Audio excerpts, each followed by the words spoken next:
Hello, Brian Tulsa here. What are you doing today? Today I am going to take Mila out for a walk. You ready for walkies? Oh, you know what this means. You know what this means. You know what this means. Sit. Good dog. Good dog. Hang on. Let me get you. Oh, good grief. She's a little excited. Oh, okay, we're going. All right. We're going. All right, it's another walk and think with Mila dog. We're walking the old familiar trail. And unlike last time when there was hardly anyone out here, today the whole neighborhood's out here. So I'm not sure how much I'll be able to record because when there are people around, I really have to pay attention to Mila and make sure she isn't too eager to make new friends. We haven't been able to do this very much because it's been too hot. It's been very hot. And today is still pretty hot, but it's cooled down enough, I think, that we can at least, take a walk. Yeah, let's see if we can take a leisurely walk and not run into too many people, because sometimes Mila is a little too eager to make friends. There we go. Yeah.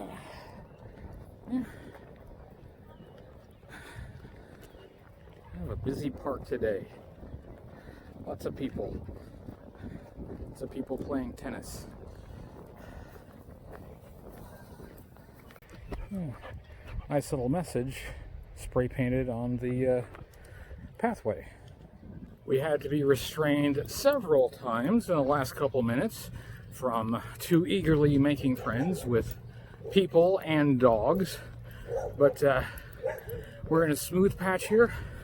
Nobody else around, so we'll get barked at by the neighborhood dogs a little bit, but at least I won't have to restrain Mila from jumping in somebody's lap. I wanted to make note of the fact that some of my videos have gone up late at night, sometimes, just barely before midnight. That's not on purpose. That's not by design. I've been having an issue with YouTube uploading some of my videos. Sometimes, even if I've got a good connection and it's not a very big file, it still takes forever to upload. I've tried a couple different techniques. I've tried doing it from the laptop. I've tried doing it from the phone. Still having that problem. So if one of my videos happens to come really late at night, it's not on purpose. I try to get them up a little bit earlier so you can watch them, at a normal time of the day. We have socially conscious vandals here. It's actually really lovely in the shade. It's not bad at all. This is very nice. This is a very nice walk. Yes. Ready? There it is. There it is.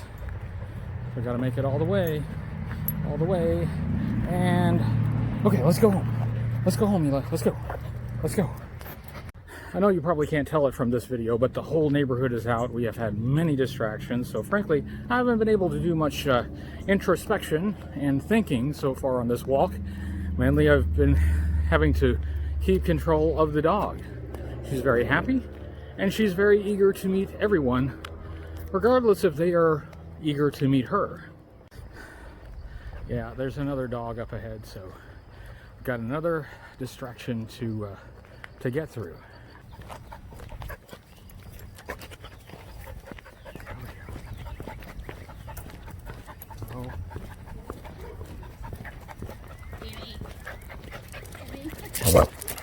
Emmy! Come on.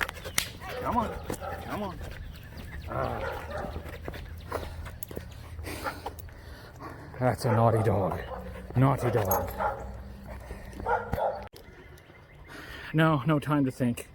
A little bit of time to enjoy the shade, but I can see up ahead there's another group of people, and I'll have to clutch the dog to make sure she doesn't jump on anyone. What would I be contemplating if I actually had the time to think while I'm walking, I think I would contemplate family and what that means. A complicated relationship I have with my family.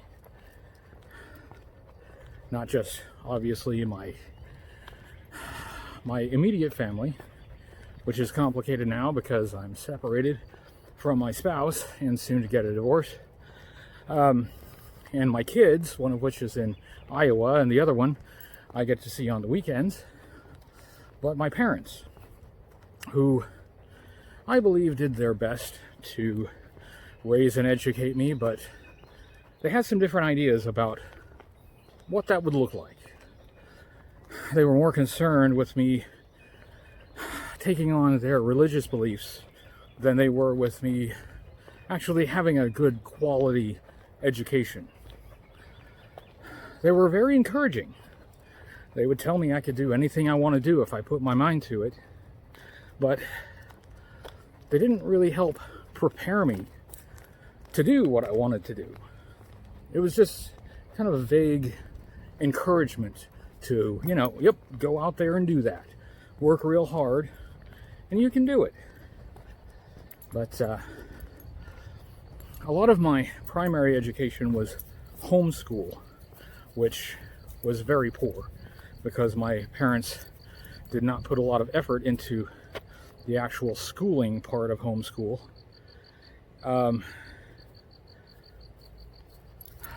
So by the time I turned 18 and I went to art school in Dallas,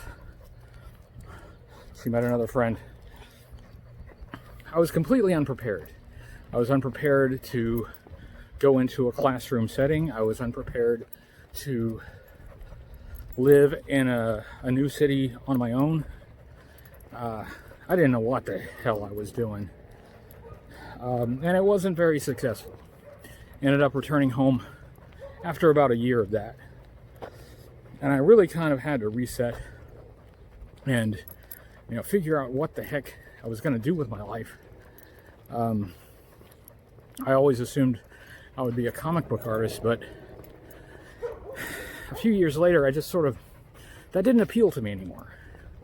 I started to read books. I started to fill in the gaps of my education that I missed when I was quote unquote homeschooling. And that inspired me. It inspired me to embark on a lifetime of learning. And I wanted to go to college, I wanted to get a degree, and I wanted to do something with it. My first thought was history.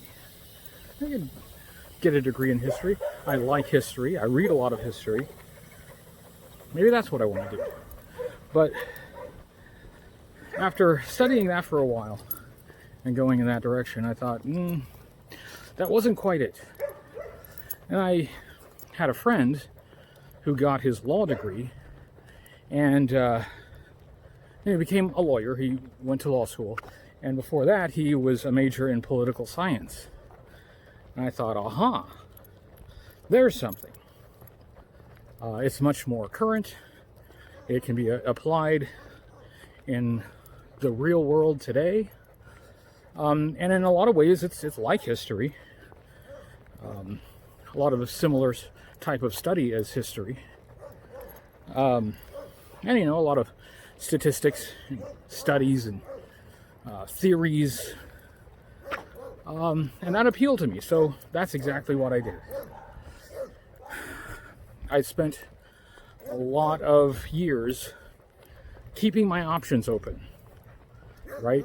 I didn't want to commit to anything because if I commit to something, then I couldn't change my mind and do something else. But if you do that year after year, you find yourself just getting older and you haven't made any progress toward anything. So I committed. Political science major, criminal justice minor, and ultimately law school.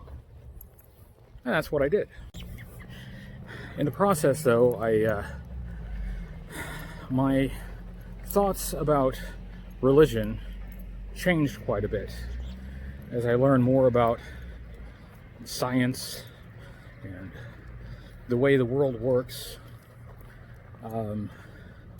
I just couldn't hold on to the same beliefs that I had when I was a kid and the beliefs shared by my parents. Come on, let's go. Okay, no cars. And as I mentioned, it was more important to my parents that I share their religious beliefs than it was for me to have a good, solid education. Kite.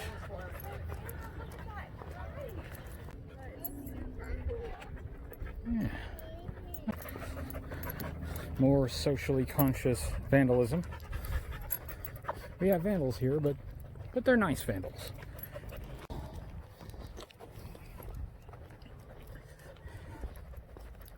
Over time, if anything, my parents have gotten more extreme in their religious beliefs, and I try to be polite and respectful of their beliefs, but they don't believe in returning that. They feel an urgency to make sure that their kids believe as they do, because for them that's a condition to joining them in the afterlife. My relationship with my parents is very mixed. They are very nice and very encouraging, very supportive, but they cannot let the religious issue go. They can't. And it makes some of our interactions very uncomfortable. They continue to invite me to church even though I have said no for years. They won't let me simply politely decline. Now I have to make up some reason or excuse, else they will just continue to nag me about it. And now they're starting to do the same thing to my kids. Last time I was over at their house, they tried to muscle in on Audrey and push her to go to church with them. And I've never told my kids that they can or can't go to church. If Audrey wanted to go to church, that would be fine. But my parents are very overbearing about the issue, and they pressure, and not politely. So, yeah, it's complicated, but I love them. I know they love me, even though essentially they declined me a formal education when I was a kid, and I've spent the rest of my life trying to catch up and replace the education that I didn't get. I know they believe they were doing the right thing, but it's my intention to give my kids a better start in life and help them have some of the tools that they need to do what they want to do. Encouragement is good, but encouragement without education and empowerment is empty. So hopefully I do a little better. I'm trying anyway. All right. You know the way home, Mila? Show me how to get home. Which house is ours? Go find our house. Good dog. I guess I did get to walk and think after all, despite the many distractions. Thanks for joining me. We'll have to do it again soon. This is Brian Tulsa with daily vlog number 31. Thanks for watching, and I will see you tomorrow.